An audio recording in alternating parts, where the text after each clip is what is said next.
जय हिंद, वंदे मातरम, जय श्री राम। दिशा रवि नाम की एक लड़की को जिसको पुलिस ने पकड़ा है। और सबसे बड़ी प्रॉब्लम ये है, पुलिस ने पकड़ लिया तो सबको प्रॉब्लम बनी कि पुलिस ने क्यों पकड़ा है। अब सब बहाने मार रहे हैं कि यार वो 21 साल के, इसको छोड़ दो। इतने टाइम से पुलिस अपनी जो अब जब जैसे 26 वगैरह वाले दिन जब पुलिस ने एक्शन नहीं लिया तो लोग करते हैं यार पुलिस ने एक्शन क्यों नहीं लिया, वो इंटेलिजेंस फेलियर है, वो ऐसे कैसे अंदर घुस गए दिल्ली में, उन्होंने लाल किले में ये क्यों कर दिया, पुलिस क्यों हाथ पे हाथ धर के बैठी, पुलिस ने गोली क्यों चलाई, पुलिस ने लाठी क्यों चलाई। अब पुलिस पकड़ रही है तो पुलिस क्यों पकड़ रही है, पुलिस ऐसा क्यों कर रही है, पुलिस वैसा क्यों कर रही है, पुलिस को क्या करना चाहिए, बेटर रहना चाहिए। नहीं भैया, ऐसा नहीं है। और जब केजरीवाल जी को लग रहा है कि डेमोक्रेसी कहती हो गई, राहुल गांधी और ऐसे बहुत सारे लोग, और सबसे बड़ी बात तो दुनिया के सबसे मिल्की वे की, आई थिंक इस पूरे ब्रह्मांड मिल्की वे का जो सबसे बड़ी डेमोक्रेटिक कंट्री है पाकिस्तान, उनकी तरफ से भी सपोर्ट मिल गया है। तो मेरा तो मानना है कि जो दिशा रवि है वो बिल्कुल इनोसेंट लड़की है, इसे तो छोड़ देना चाहिए क्योंकि पाकिस्तान ने कह दिया है।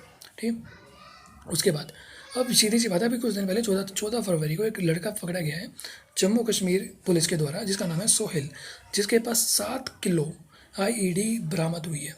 दूसरी बात, अब ये लड़का है, ये नर्सिंग की पढ़ाई कर रहा था चंडीगढ़ में, और चंडीगढ़ में पढ़ाई कर रहा था नर्सिंग की। तो ये 50 साल का तो होगा नहीं, ये भी 20-21 साल का होगा।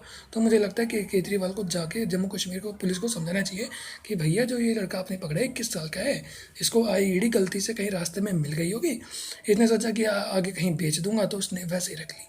ठीक है। दूसरी चीज़ देखिए, ये जो चीज़ें है ना, ये कह देना कि हमेशा जो टेररिस्ट है उसकी जो इमेज है उसको सुधारना या उसके लिए सिंपैथी गेन करना कि यार वो गरीब का बेटा था, वो गरीब हेडमास्टर का बेटा था, वो उसकी जो लड़ाई थी वो किसी फौजी से हो गई थी, फौजी वो जा रहा था रास्ते में, उसकी फौजी से कोई बहस हो गई तो उसने सोचा टेररिस्ट बन जाता हूँ।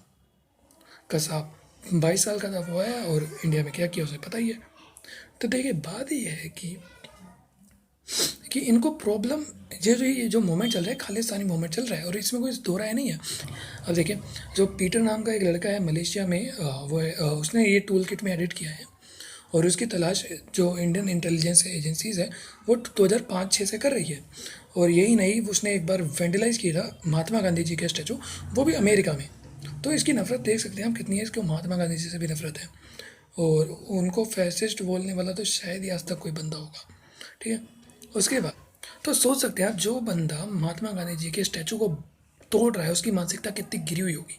दूसरी बात, ये प्रो खालिस्तानी मूवमेंट चल रहा है, ये कोई मजाक नहीं चल रहा है। जो लोग ये कह रहे हैं कि फार्म बिल्स के लिए नहीं है, फार्म बिल्स के लिए, ये तो कहने वाली बात है।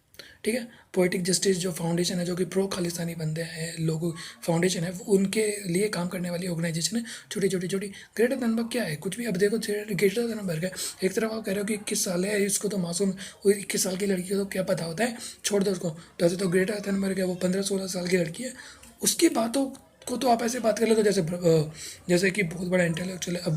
अब ये जो समझ नहीं आती ना कि एक 16 साल की लड़की अगर फार्म बिल्स के बारे में बोलती है तो आप कहते हो देखो उसका सपोर्ट मिल गया। अब क्या 16 साल की लड़की को बड़ा पता है फार्म्स लॉ में क्या है, लेकिन 21 साल की लड़की वही काम कर रही है और उसके लिए करे, अरे यार वो 21 साल के, तो उसको छोड़ दो, वो मासूम है, उसको नहीं पता था। या ये कोई डेमोक्रेसी की हत्या नहीं है। पुलिस अपना काम करे, पुलिस को अपना काम करने दिया, पुलिस ने पकड़ा है तो पकड़ेगी पुलिस। अब इंटेलिजेंस काम कर रहा है तो आपको प्रॉब्लम हो रही है, जितने दिन से ये प्रॉब्लम थी कि इंटेलिजेंस काम क्यों नहीं कर रहा। जब वो हमला हुआ ये वाला जो 26 तारीख 26 जनवरी वाले दिन, जो रिपब्लिक डे वाले दिन हमारे देश की सबसे बड़े मतलब लाल किले पर हमला किया, उस दिन लोग कह रहे थे कि इंटेलिजेंस फेलियर।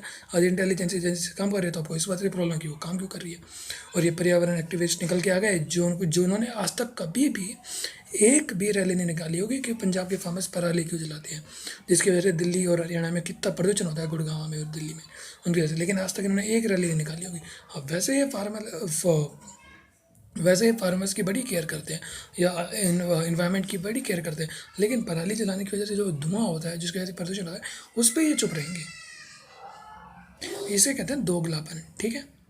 तो सीधी सी बात है कि आपको समझने वाली बात है, ये जो प्रो खालिस्तानी मूवमेंट चल रहा है इसके लिए हमें मजबूत होना चाहिए, और हमारी गवर्नमेंट जो काम कर रही है बहुत अच्छे कर रही है। हमें गवर्नमेंट के पीछे खड़ा रहना है और बस दिखा देना है कि वी आर बिहाइंड यू, और हम आपके साथ हैं हर एक काम पे। आपको जो करना करिए, जिसको अरेस्ट करना कीजिए, और कोई टेंशन वाली बात नहीं है। ये केजरीवाल जी हो गए, राहुल गांधी जी हो गए, इनकी बातों को हम इतना सीरियस वैसे भी नहीं लेते हैं। तो जय हिंद, वंदे मातरम।